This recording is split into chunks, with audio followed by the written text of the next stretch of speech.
The smile before the knife. In the year 1503, one man held more power than kings. His name echoed through the corridors of Italy like a war drum. Cesare Borgia, a duke, a military genius, the illegitimate son of Pope Alexander VI, and the embodiment of everything, Niccolò. Machiavelli admired in a leader. He didn't ask for respect, he demanded it. Cities surrendered before he arrived. Rivals defected rather than fight. He wasn't merely a man, he was a force. Machiavelli, the political philosopher who would later pen The Prince, watched Borgia's rise with both awe and envy. To Machiavelli, Cesare represented the perfect ruler, strategic, cold when necessary, feared more than loved, not because he was cruel, but because he understood something most rulers and most people never grasp. Power isn't just what you hold, it's what others believe you're capable of. But then, as quickly as he rose, Borgia vanished. By 1507, he lay dead in a ditch in Spain, alone, stripped, abandoned, betrayed by those who once toasted his name. And just like that, the man who had inspired Machiavelli's most famous treatise was erased, not by defeat on the battlefield, but by the quiet, patient blades of those who had waited for him to bleed. This is where our story begins, not with conquest, but with collapse, because what happened to Cesare Borgia is not unique, it is a blueprint, a warning written in blood. He didn't fall because he was weak, he fell because he looked vulnerable, because he trusted too openly, because he cared at the wrong time. In front of the wrong people, they don't warn you before they betray you. They don't frown or raise their voices. They nod, they agree, they applaud. And when you relax, when your guard drops, they strike. Betrayal rarely happens in conflict. It happens in silence, in rooms where smiles last too long, in meetings where no one says what they're really thinking. It's not the enemies who destroy you, it's the people who act like they never could. The world doesn't punish weakness. It punishes the appearance of it. It punishes the slip, the sigh, the crack in your voice when you say, "I need help." It punishes vulnerability, not because people are evil, but because they are opportunistic. Survival is ancient, and when others see someone wounded, something primal awakens. And so, the great mistake isn't collapsing. The great mistake is collapsing where people can see you. Machiavelli saw this clearly. He knew power wasn't about strength alone. It was about perception, about illusion, about knowing when to appear calm as the storm consumes you from the inside, because when others think you are calm, they hesitate, and hesitation is everything. This is the principle that underpins Machiavellian power. Never bleed in front of wolves, even if you're dying. You smile, you nod. You make them believe you are the danger, not the prey. Cesare Borgia forgot that. He let them get too close. He let them see the machinery behind the mask, and once the illusion cracked, so did everything he had built. But this story isn't about Borgia, it's about you, your relationships, your workplace, your hidden fears. Because this isn't ancient history, it's daily reality. Power isn't only in governments and boardrooms, it's in conversations, glances, and expectations. And if you don't control how you're seen, someone else will. The world may not stab you like they did Cesare, but they'll do something worse. They'll forget you, and Machiavelli knew better to be feared and remembered than loved and erased. So, let's start from the beginning, not of history, but of perception. Because when you stop caring what they think of you, when you remove the leash of approval, they don't feel powerful anymore, they panic, and in that moment, the real game begins. The illusion of loyalty. We are taught to believe that loyalty is a virtue, that the people closest to us will protect us because they care, that friends, colleagues, partners, and allies will stay by our side, not out of obligation, but out of love, out of principle, out of some sacred code that binds hearts across time and hardship.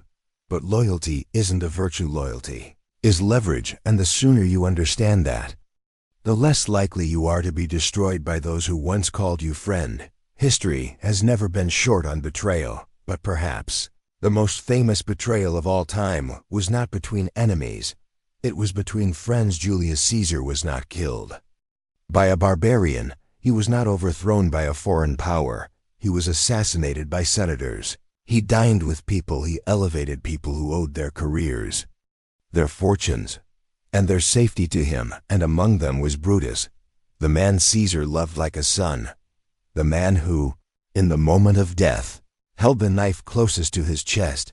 Caesar didn't cry out in pain. He didn't call for help. He looked into Brutus' eyes and said, "Et tu, Brute? You too, my child?" It wasn't the stabbing that ended Caesar. It was the realization, the final understanding that loyalty, once stripped of its costume, is nothing more than conditional alignment. It lasts as long as it benefits the one offering it. When your value drops, their devotion vanishes. Loyalty is not a vow. It's a transaction. It's an unspoken agreement. You are useful to me. I am useful to you. Let us call this devotion until one of us becomes obsolete in ancient Rome. Loyalty could be bought with land, promises, or threats. In modern life, it's more subtle. Colleagues pretend to be allies until a promotion is at stake. Friends are loyal until you stop being fun, helpful, or emotionally convenient. Partners stay until your dysfunction becomes too visible, and when they leave, they rarely say why, because no one wants to admit their love was conditional. They simply ghost you or politely drift, or begin talking behind your back, just enough to seed doubt in others, and you're left wondering what changed. But nothing changed. You simply became less beneficial. You made the mistake of believing loyalty was based on character. It never was. It was based on value. People will act loyal while secretly preparing for your replacement. That colleague who laughs at your jokes and shares drinks after work. They're also networking with your boss, subtly hinting at how much smoother things could run without you. That friend who always has your back.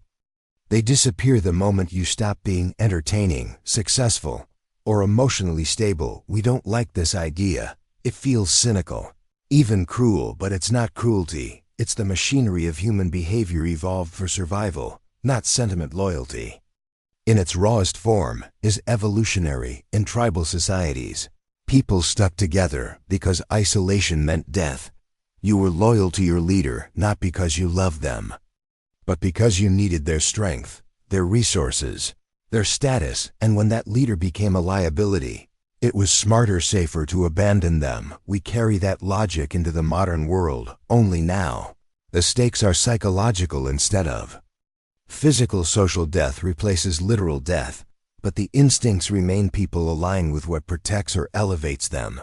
This is why, in every power structure, political, corporate, social, you see the same pattern: public praise, private doubt, and swift abandonment. The moment tides turn, corporations preach about family until you cost them too much. Then your downsized politicians kiss babies during campaigns until the cameras turn off. Then they write policy that benefits only donors. Celebrities are worshipped until a scandal breaks. Then the same fans who once adored them devour them without remorse, because loyalty, like all forms of currency, is volatile. And when the market drops, no one holds on to worthless stock. But there's a deeper level to this. It's not just that people leave when your value drops. It's that they feel entitled to do so because you've unknowingly trained them that your worth is tied to what you give them. Made them comfortable. You overextended. You gave too much. You thought generosity built loyalty. What it actually built was dependence. And when you stopped giving or simply needed something for yourself, they interpreted your limits as betrayal. They felt betrayed by your boundaries, and so they left. But here's the twist. The real power move isn't to beg for loyalty. It's to stop caring whether it exists at all. When you stop craving devotion, something strange happens. People become unsettled. They can't manipulate you with affection anymore. They can't control you with approval, or silence, or exclusion. You're no longer trying to please, trying to prove, trying to preserve their comfort. You become unpredictable, and unpredictability is terrifying. When people know you care deeply, they know how to influence you. They know where to poke, when to withdraw, what to threaten. But when you stop needing their presence, their praise, their participation, they lose the map, and in losing it, They lose control. You become the variable they didn't account for. Friend who doesn't beg to stay. The partner who leaves without drama.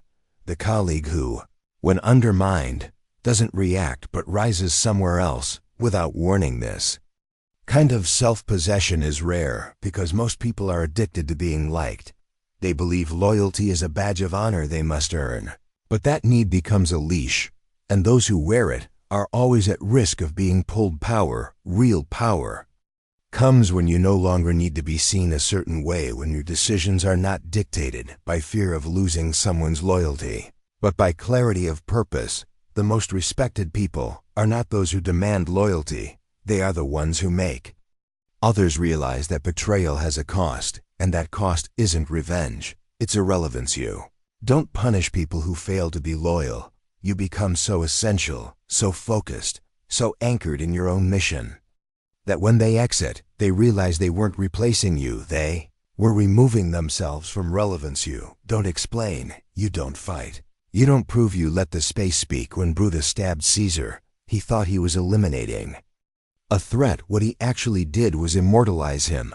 Because even betrayal has a hierarchy. You only betray someone if they mattered, and you only matter if you made yourself unavoidable. This is why Machiavelli wrote what he did not, because he believed in cruelty, but because he believed in realism. He understood that power has no friends, only interests. He understood that people are loyal to what they need, not to who you are, and when they no longer need you, they no longer know you. But this isn't something to mourn, it's something to master, because once you stop confusing kindness with permanence, once you stop measuring your worth by who stays, you become a strategist, not a victim. You start to build differently. You stop building emotional bonds, and you start building leverage. Leverage is not manipulation, it is awareness. It means creating systems where your absence is felt, where your presence adds undeniable value, where your skills, your influence, your reputation create gravitational pull, not out of desperation, but from undeniable weight. It means controlling access to something people want,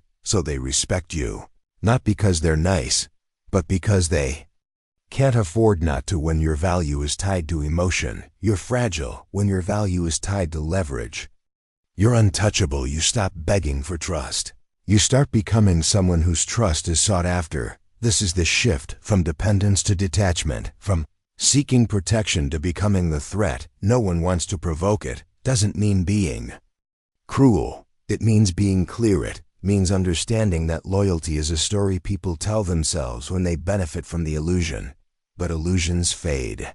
What remains is this: the person who holds their power quietly, who never chases, never begs, never bleeds on the wrong stage, who doesn't fear betrayal, because they never let loyalty become their currency in a world built on fragile alliances.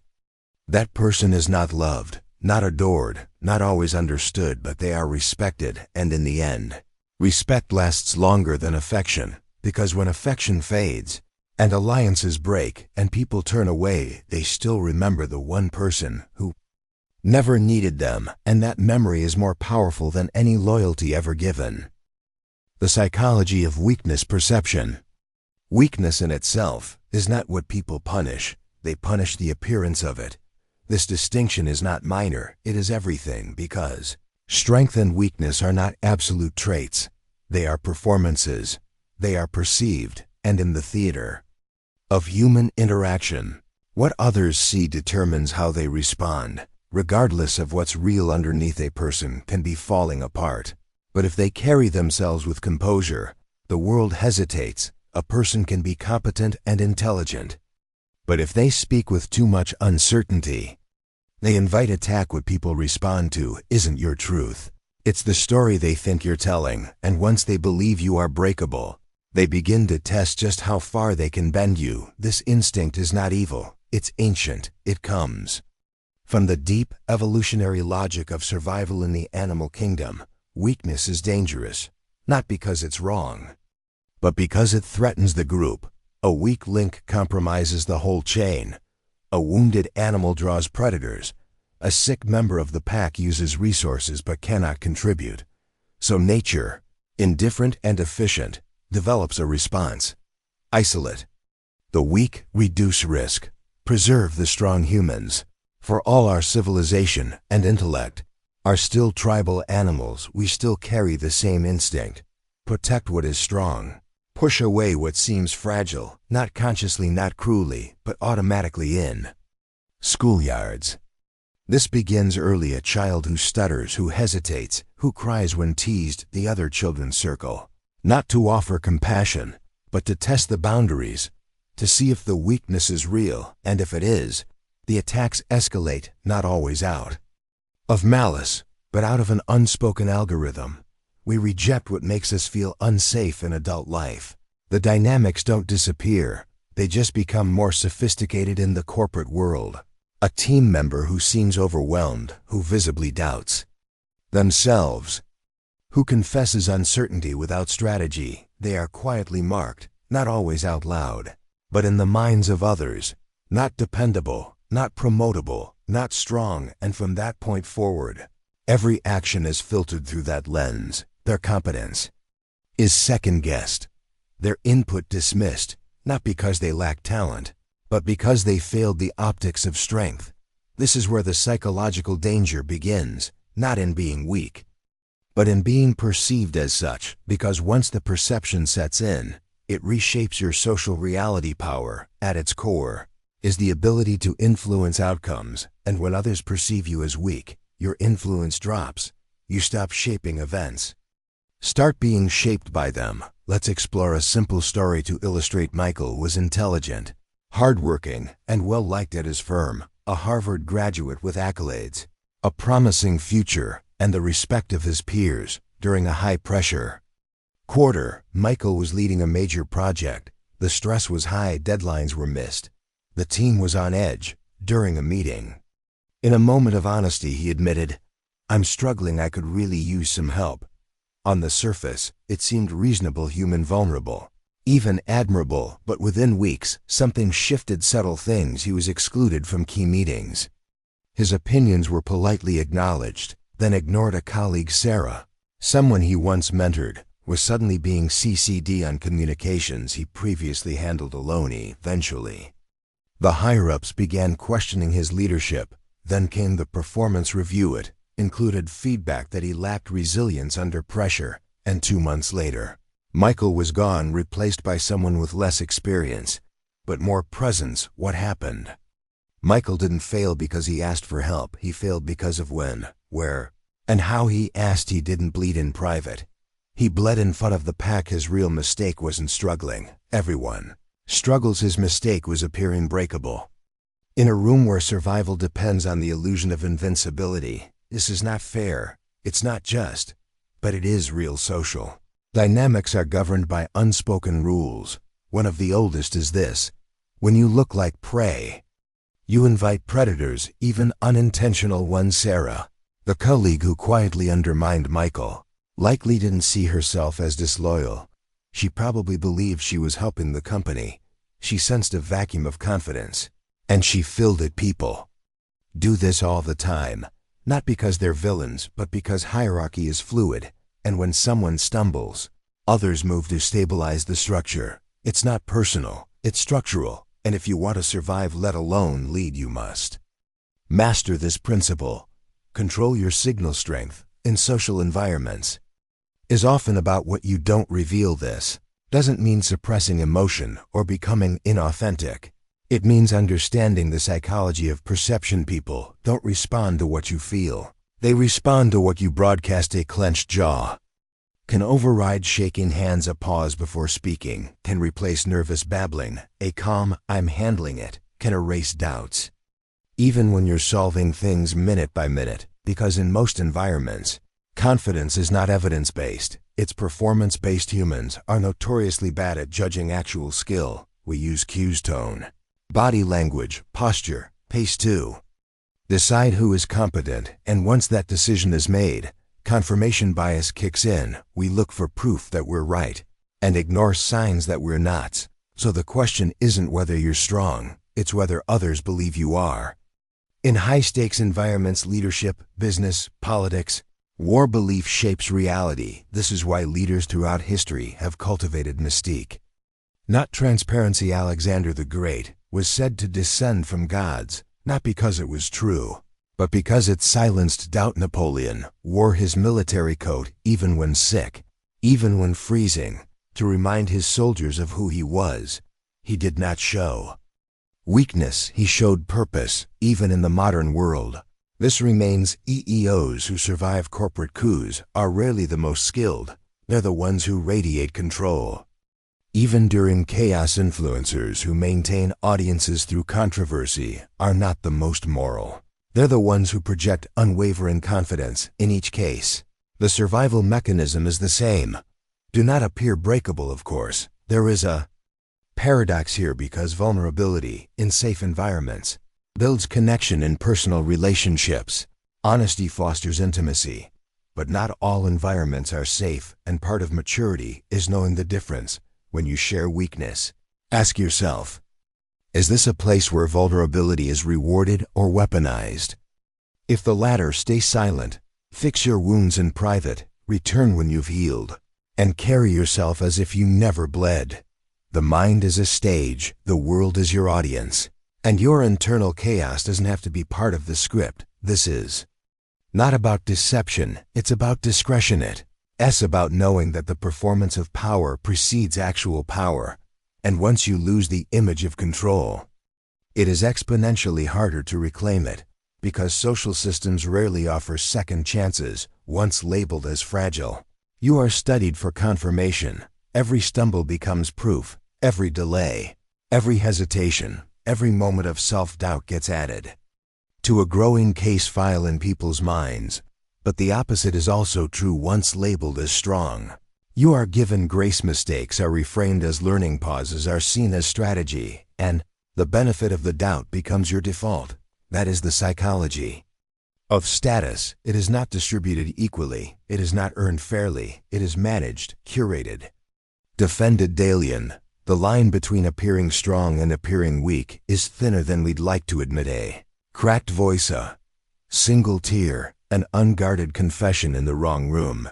That's all it takes to shift your position in the hierarchy. This isn't a call to become cold, it's a call to become aware too. Understand that humans are not only emotional creatures, they are pattern-seeking creatures, and once they believe they've seen your pattern, they begin to respond accordingly. If they see you as someone who absorbs pressure, they give you more opportunities. If they see you as someone who folds, they find someone else to rely on. So, control the pattern they see. That's the real game, not just managing what you feel, but managing what you project. You can feel everything, but you must choose what to transmit. When you stop broadcasting vulnerability in places where it costs you power, something extraordinary happens. You stop being tested. You stop being underestimated. You stop being treated like a backup plan because people sense consciously or not that you are not the one who folds. You are the one who adjusts. You are not the one who panics. You are the one who calculates. You are not the one they can manipulate with silence, with exclusion, with pressure, because you carry yourself like someone who sees through all of it and does not flinch. And that, more than any title or speech or accolade, is what makes others follow your lead or get out of your way. Because when you appear unbreakable, even when you're barely holding on, the world begins to treat you accordingly, not because it knows your truth, but because it respects your performance. And in a world obsessed with optics, that difference is everything. Silence as strategy, power in not explaining. Silence is not the absence of power, it is its refinement in a world addicted to noise, updates, opinions, status reports. Silence becomes unsettling the moment someone doesn't explain themselves, doesn't rush to defend, doesn't feel the need to fill the gap. They instantly stand out, because silence isn't emptiness, it's ambiguity, and ambiguity is uncomfortable to most people. Silence feels like a vacuum, and vacuums beg to be filled. So we talk, we explain, we over-explain. We plead for understanding. We try to manage perception with more words, but words often don't clarify. They dilute. The more you speak, the more material you give others to analyze, to interpret, to attack. Every word is a new edge, a new opening. And if you talk long enough, you eventually say something they can use. The real masters of power understand this. They know that silence is not passivity, it's pressure, because when you say nothing, people start projecting. They imagine what you might be thinking. They fill in the blanks with their own fears, their own insecurities, their own guilt. You don't even have to move, and yet the room begins to bend around your stillness. It's a principle used by some of the most feared and effective leaders in history during World War II. At the Allied conferences where strategies were debated and future empires were divided, one man consistently unnerved everyone in the room: Joseph Stalin, while Churchill gave passionate speeches, and Roosevelt charmed with diplomatic grace.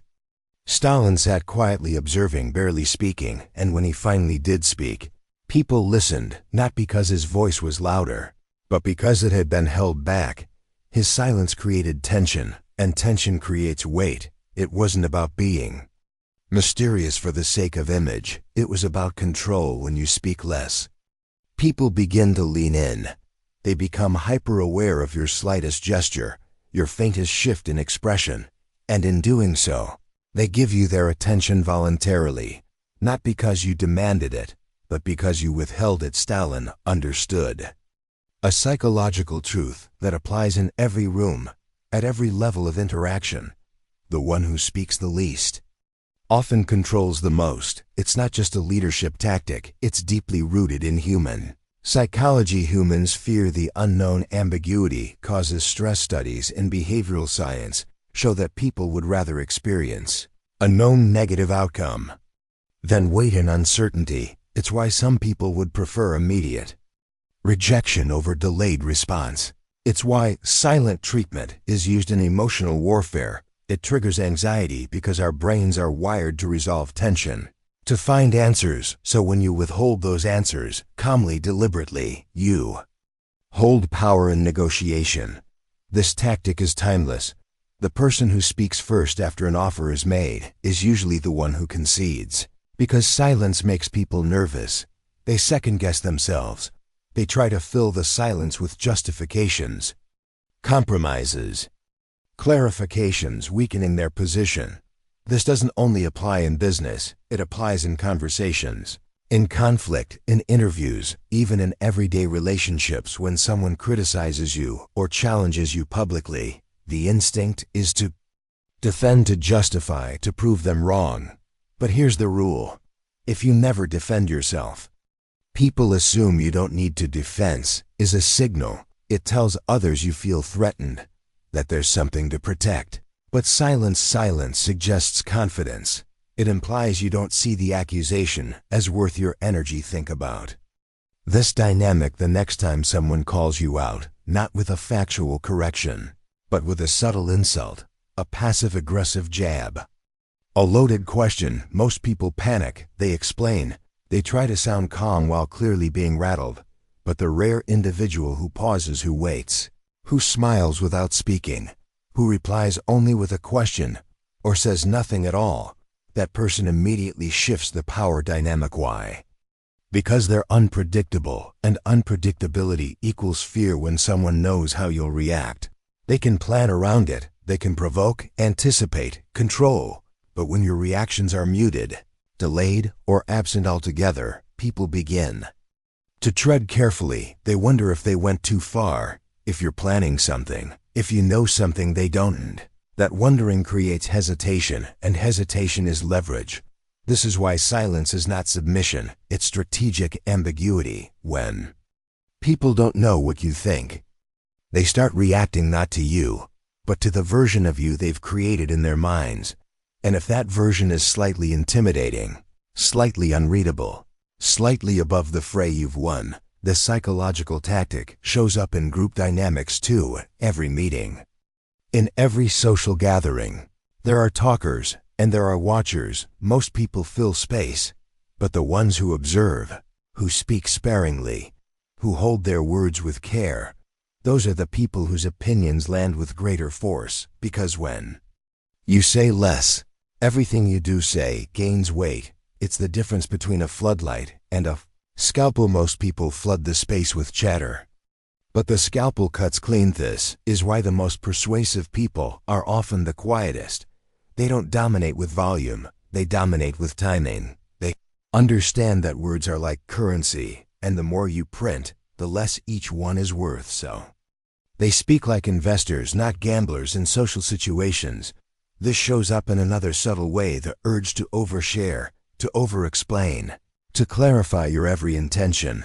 These are often driven by fear, the fear of being misunderstood, the fear of losing approval, the fear of being seen as wrong. But here's the truth: power doesn't seek validation. It radiates certainty, even if it's wrong. It holds its posture, because the appearance of certainty is often more persuasive than the substance behind it. This is why some people get ahead not by being more competent, but by being more composed. They know when to stop talking. They know how to leave a question hanging. They know that sometimes the most powerful statement is not making one at all. This tactic isn't only useful in high-stakes negotiations or public debates. It can change the tone of your daily interactions. When someone argues with you, don't match their tone, lower yours. When someone tries to provoke you, don't explain yourself. Ask them to clarify. When someone expects you to chase, don't reply at all. Silence, when used deliberately, becomes a mirror. It reflects back to others what they are, and it forces them to confront it. Most people can't handle this. They will fill the space with their projections, their assumptions, their fears, and in doing so, they reveal more than they intended. You, meanwhile, remain composed, focus, still. This stillness is your shield. That doesn't make you passive. It makes you unreadable, and unreadable people are dangerous because they can't be easily manipulated, they can't be easily predicted, and they can't be easily controlled. And in a world built on emotional reactions and instant opinions, that makes you rare, that makes you powerful. But this power must be disciplined. Silence isn't just about speaking less. It's about knowing when to speak. It's about choosing your moments. It's about using your voice like a weapon, not a reflex, because when silence is broken with intent, the words that follow land like stones. So you learn to hold back, you learn to watch, you learn to let others reveal themselves while you remain still. Eventually, they say too much. Eventually, they show their hand, and by the time they realize you've said nothing, they've already told you everything. This is the strategy of silence, not as avoidance, as positioning, as command, as power, not shouted, not broadcast, but implied. This is the kind of power you don't need to prove, because those who understand it feel it, and those who don't fear it. So the next time you're tempted to explain, to defend, to prove, don't let the silence sit. Let it speak for you, because in that silence, you're not just protecting your thoughts, you're projecting strength. And the world listens to strength, even when it says nothing at all. Emotional detachment. When you stop caring, you become dangerous. There is a moment in every power dynamic when the balance shifts, not through force, not through argument, but through silence. It's the moment when the person who once reacted stops reacting. They don't raise their voice, they don't defend, they don't chase.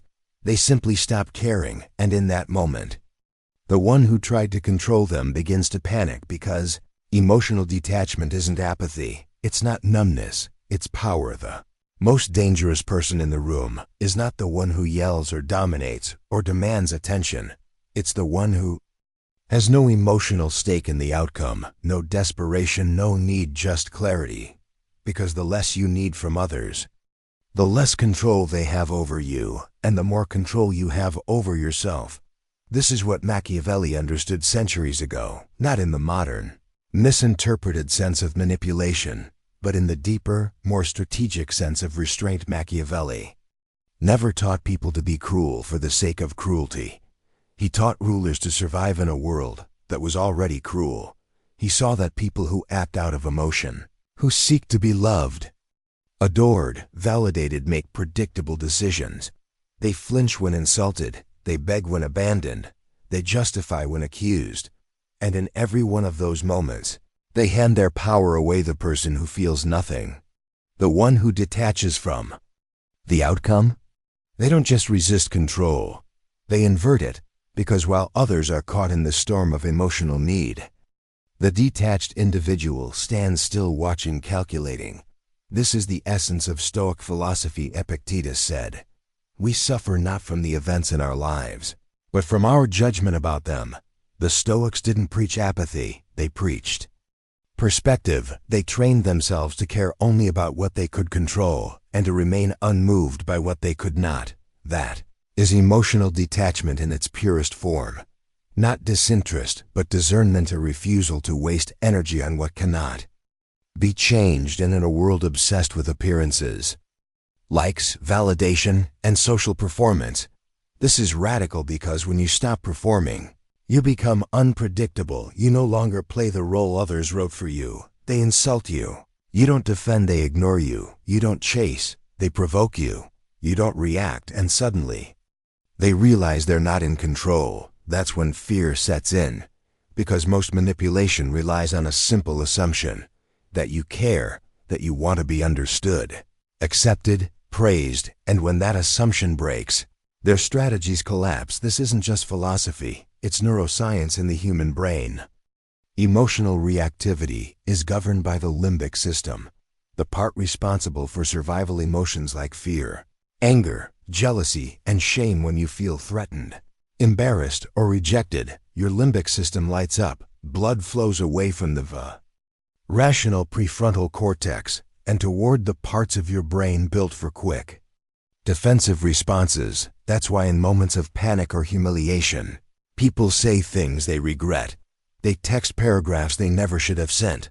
They argue long after it's useful. They lose their composure, and with it, their leverage. Here's the shift. When you train your mind to pause, when you detach, you restore power to your prefrontal cortex. That's the part of the brain that plans, calculates, delays gratification, and sees the big picture. Detachment is not the absence of emotion, it's the regulation of it. It's choosing your response rather than being owned by your reaction. And this makes you powerful in ways most people never understand, because dopamine, your brain's reward chemical, creates neediness. The more you crave something, the more your brain becomes fixated on how to get it: approval, status, love, recognition. And when you don't get it, you spiral, you obsess, you become reactive. Manipulators know this. They withhold affection, they delay responses, they offer just enough to keep you hooked. It's not a mistake, it's a strategy, because the person who needs less always holds the upper hand. This is why the emotionally detached individual appears dangerous. They don't flinch when you leave. They don't chase when you ghost them. They don't argue when you twist their words. They see it, they file it, and they move on. No drama, no closure needed. And that silence, that absence of emotion, it creates uncertainty, because when someone doesn't explain themselves, you start to question your assumptions. Were they angry? Did they care? Are they planning something? And in that ambiguity, you reveal your own insecurity, while they remain untouchable. Eastern philosophies understood this as well. In Taoism, the concept of wu wei, or effortless action, teaches that power lies in non-resistance. The most effective force is not aggression, but stillness. That the river doesn't fight the rock, it flows around it, and in doing so, it wears the rock down without effort. Emotional detachment is that river. It moves around insult, around provocation, around manipulation, and in time, it dissolves the strategies of those who try to control it. In relationships, this plays out with uncanny consistency. When you stop seeking validation, when you stop proving your worth, people either rise to meet your energy or they fall away. But either way, you win, because detachment filters your life for you. It reveals who engages with your boundaries and who resents them. It reveals who respects your peace and who only like you when you are easy to control. You begin to realize most of the drama in your life was self-created, not because you're flawed, but because you were emotionally invested in things that didn't deserve your attention. People who thrive on drama, gossip, conflict, they feed off reaction. So when you stop feeding them, they starve. They call you cold. They say you've changed. What they're really saying is, you're no longer a source of emotional energy for them, and That's their loss, not yours. This isn't about becoming robotic. It's about becoming selective. You still feel, you still love, you still care deeply, but only for what aligns with your values. Your peace, your vision, everything else? Silence, distance, peace. Because the most dangerous thing in a manipulative world isn't aggression. It's clarity, clarity about who you are. Clarity about what matters, clarity about where your energy goes. When you reach that state, when your identity is no longer tied to other people's perceptions, you stop needing the world to confirm your worth. You carry it with you, and that terrifies those who rely on your insecurity to elevate theirs. You are no longer controlled by compliments. You are no longer rattled by insults. You are no longer triggered by exclusion, because you've detached from the circus, and in that detachment, you become untouchable. This is the power of emotional sovereignty. It's not loud, it's not dramatic. It's quiet, focused calm, and the calmer you are, the more chaos reveals itself in others. Because when you stop reacting, others have to deal with the mirror of their own instability, and most aren't ready for that. But you have been through the reactivity, the breakdowns, the begging, the explaining, the hoping they'll understand. You've done that dance now. You sit in silence, not because you're cold, but because you're finally warm enough within yourself that you no longer need external heat. You don't perform anymore. You don't explain anymore. You don't chase anymore. You observe, you decide, you walk away when needed. You don't collapse when misunderstood. You don't shrink when threatened. You don't panic when abandoned, because you've already built what they were trying to take away, a sense of self that doesn't live in their hands. And that is the most dangerous thing of all, not because it hurts others, but because it frees you. And when you're free from emotional dependency, when you stop caring not out of bitterness, but out of sovereignty, there's nothing they can take from you. And in that stillness, in that freedom, you don't need to prove you're powerful, you just are. Revenge versus response, the long game of power. In 1929, 7 men stood against a garage wall in Lincoln Park, Chicago. Moments later, they were riddled with bullets, executed in cold blood by 4 men dressed as police officers. It became known as the St. Valentine's Day Massacre, one of the most infamous events in American organized crime.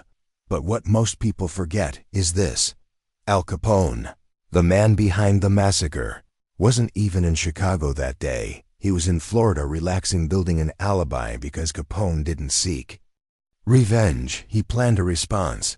The difference between the two is the difference between noise and silence, between chaos and calculation, between emotion and power. Revenge is immediate, it's impulsive, it's loud, it screams, "You hurt me, and I need to hurt you back."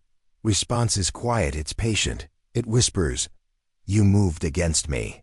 I saw it, I'll see you later." One burns hot, the other cold. One leaves you exposed, the other makes you untouchable. We live in a world that glorifies outrage. Someone offends you on social media, cancel theme, a partner betrays you, screenshot and expose, a friend crosses a line, confront them instantly, dramatically, publicly, and in doing so, we convince ourselves we're powerful, that we're standing up for ourselves, that our quick retaliation proves our strength.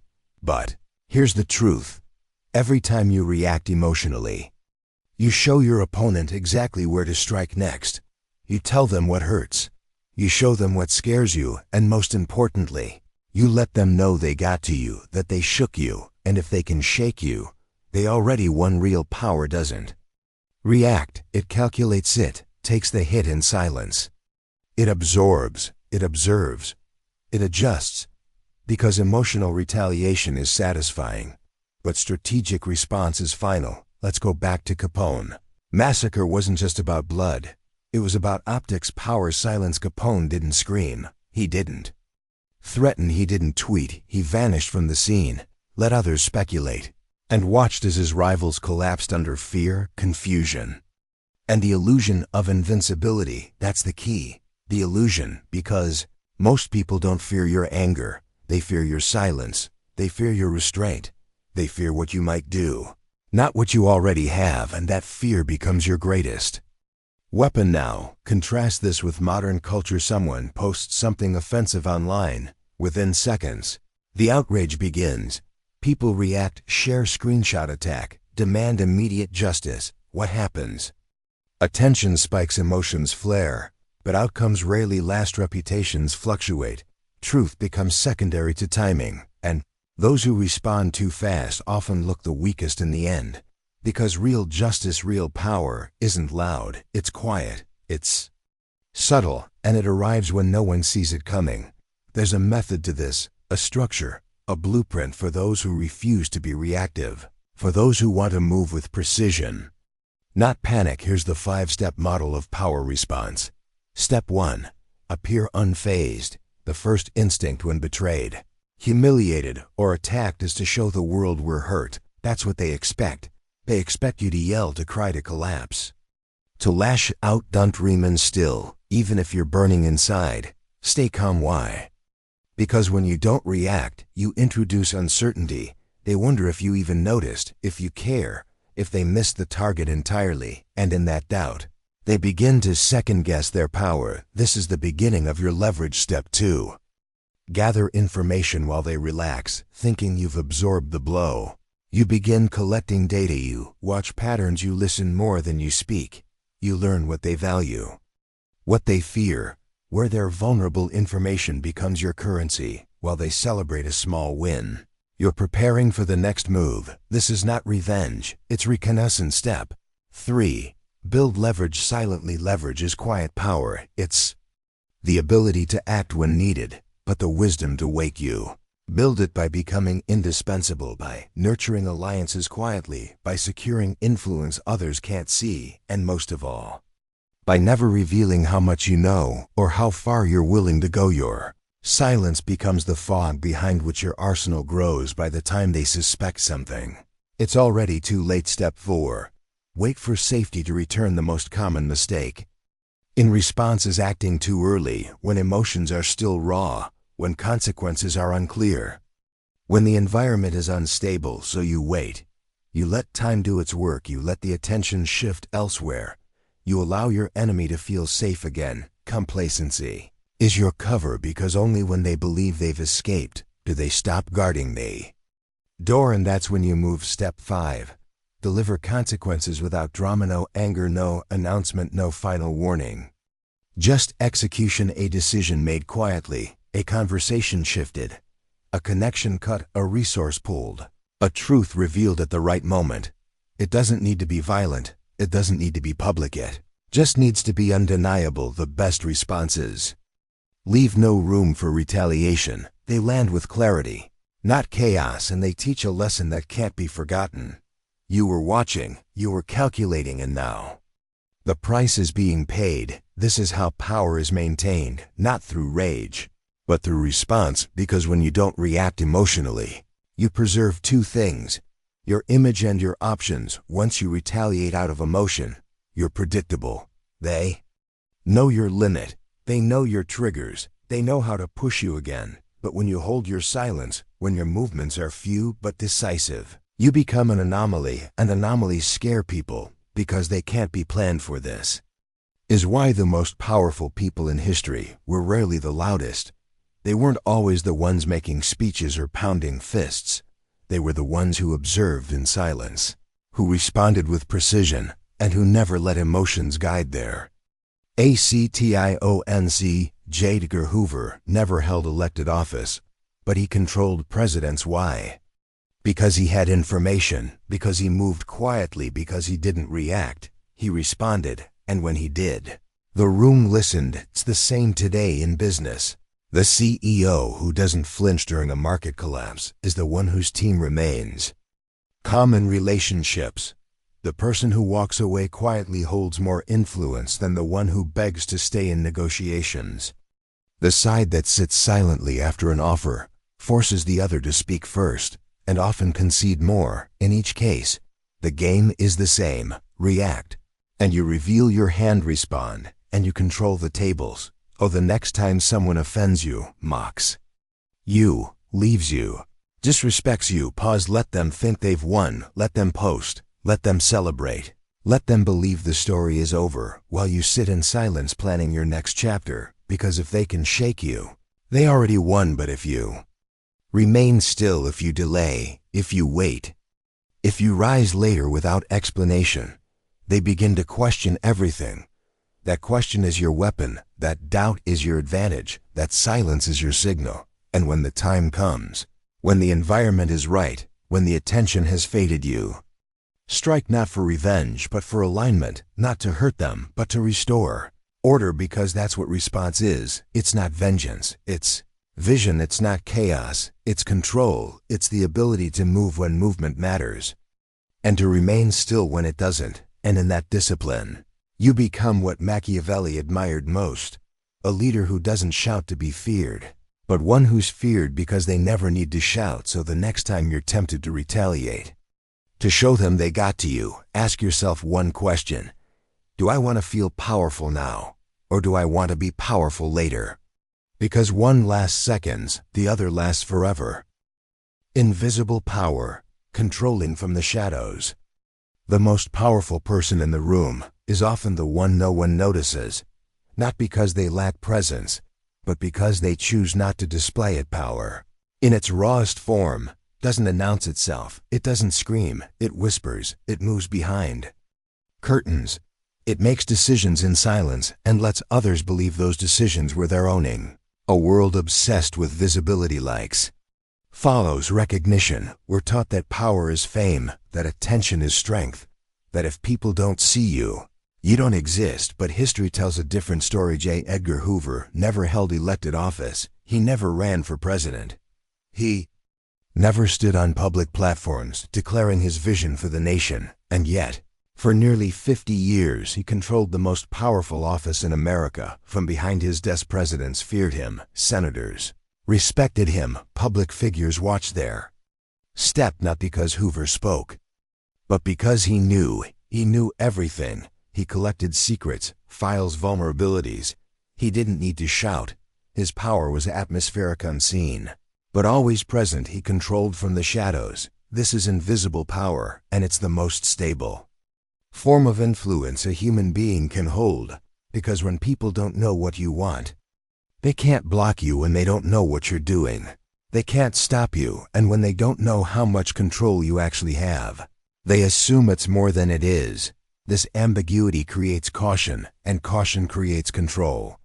Modern world rewards performance, but performance creates exposure, and exposure is a liability. The moment people know where you stand, they begin to position themselves against it. But when you operate beneath the surface, when your influence isn't tied to your image, you become immune to sabotage. We're not the face. You're the force behind the face. You're the advisor in the room, the voice behind the decision, the hand that moves the chess piece, but never appears in the photo. This kind of power is subtle, strategic, and it requires 3 key disciplines. First, become indispensable, not visible. Indispensable. The one person who can solve a problem no one else can solve. The person who connects people behind the scenes, who makes systems run smoothly, who knows what's coming before it arrives. When you're indispensable, your absence is felt more than your presence is praised. And that kind of influence doesn't need applause, it needs protection. Second, control the flow of information. He who controls information controls perception, and perception shapes decisions. Don't need to lie, you don't even need to manipulate, you just need to decide what others see, what they don't. When they hear something, and how it's framed. This is how narratives are crafted, not with force but with timing, not with volume but with selectivity. Third, never take credit, let others wear the crown. Let them take the stage. Let them enjoy the spotlight, because when you step out of it, you gain something more valuable than recognition.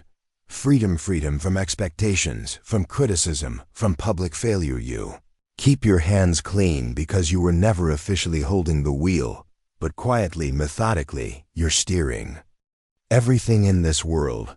People chase visibility thinking it leads to control, but the more people see you, The more they scrutinize you, the more they envy you, the more they plot against you. Visibility invites challenge. Invisibility disarms it, because people don't fight what they can't see.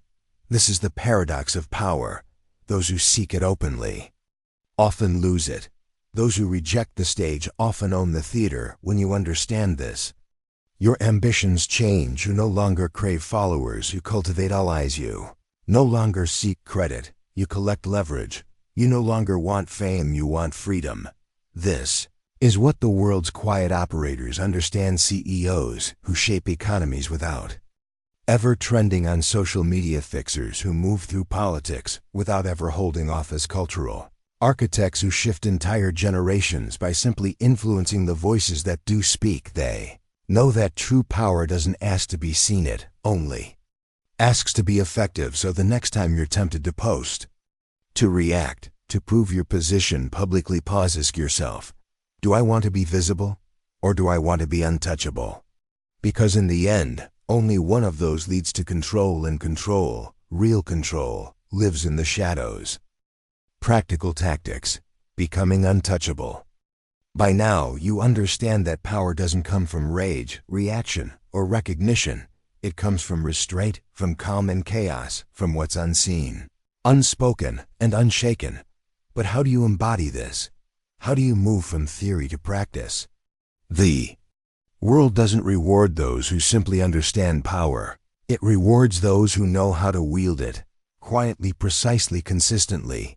Here are 5 practical, psychological tactics to become untouchable, not in the sense of invincibility, but in the sense of unreadable strength. Each rule isn't just a mindset.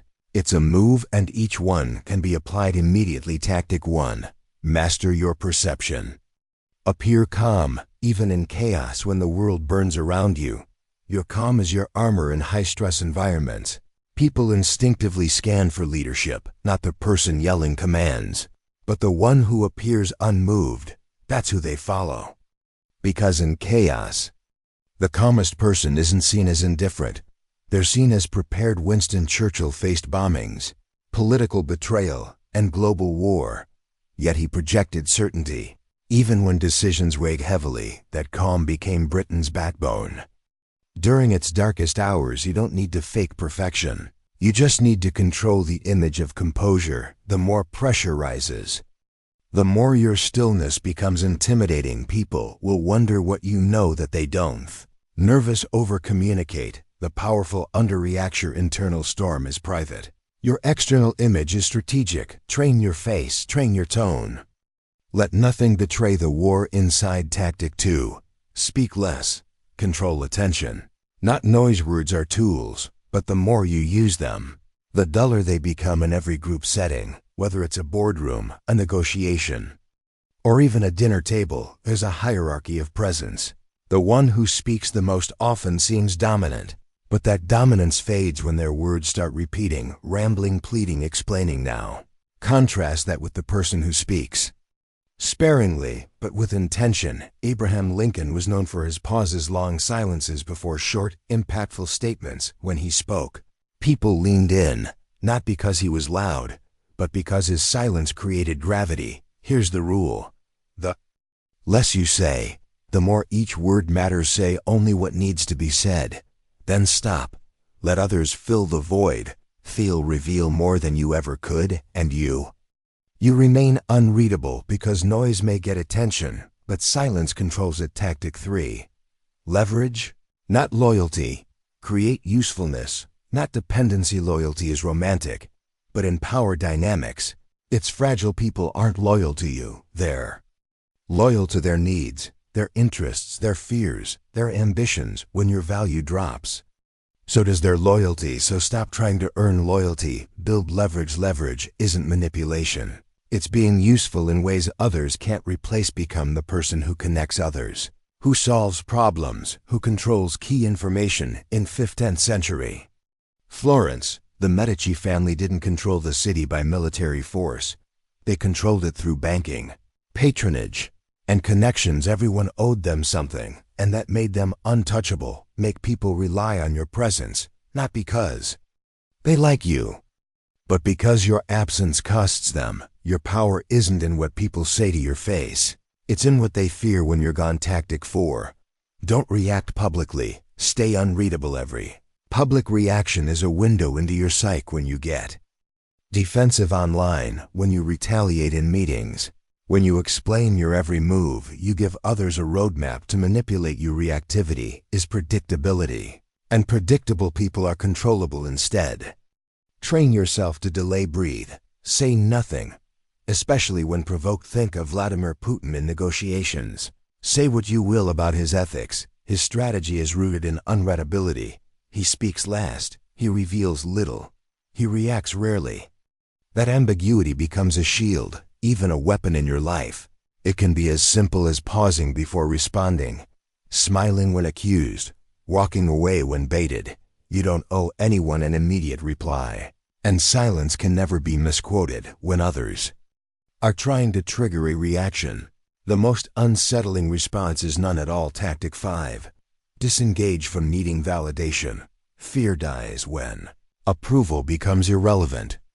Need for approval is the most common form of self-sabotage. It makes you chase people who don't respect you, apologize when you didn't do wrong, compromise values for applause. But the moment you no longer need validation, the entire power dynamic reverses. You stop auditioning, you start observing. In Japanese culture, there's a concept called futushin, the immovable mind, a mental state of inner stillness that isn't disturbed by praise or criticism. This is the mindset of the strategist. You're not emotionally dependent on applause, so your silence confuses them. You don't rush to explain, so they begin second-guessing. You don't collapse under judgment, so their approval loses power. This doesn't mean arrogance. It means sovereignty. You still accept feedback, but you don't need it. You still show humility, but you don't beg for permission to exist. The less you need, the more others need to understand you, and that mystery becomes your moat.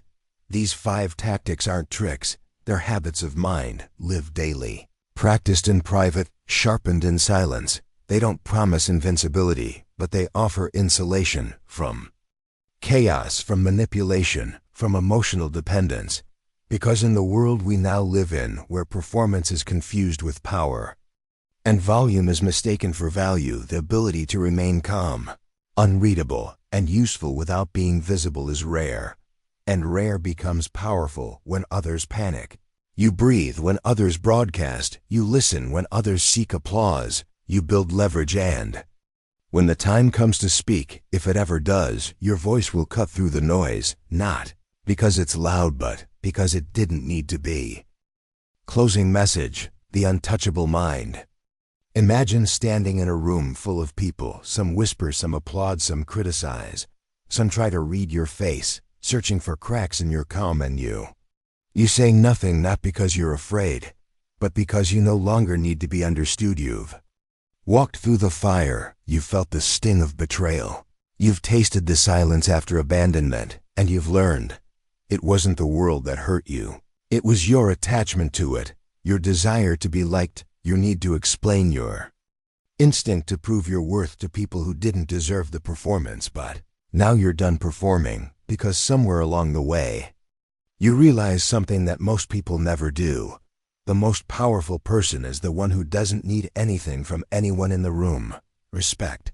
Not affection, peace, not attention control, not chaos.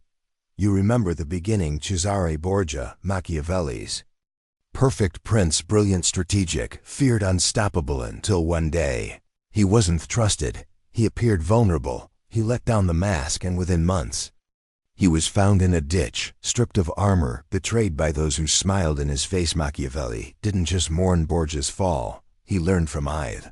Saw that the world doesn't destroy you when you're weak. It destroys you when you appear breakable, when you bleed in front of wolves, when you trust applause over intuition, when you think loyalty is unconditional in a world where most people calculate relationships like transactions. So he wrote The Prince, not as a celebration of cruelty, but as a survival manual for thinkers, for those who saw behind the curtain and refused to play the fool. Centuries later, the lesson remains, and here it is, in its simplest form.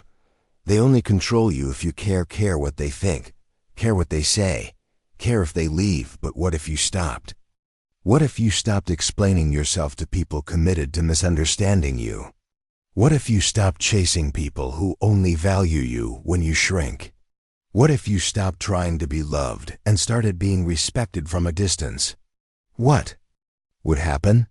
They'd panic not because you're angry, but because you're no longer reactive, no longer predictable, no longer available for emotional manipulation. Your stillness would speak louder than their outrage. Your silence would expose their noise. Your calm would unsettle their chaos.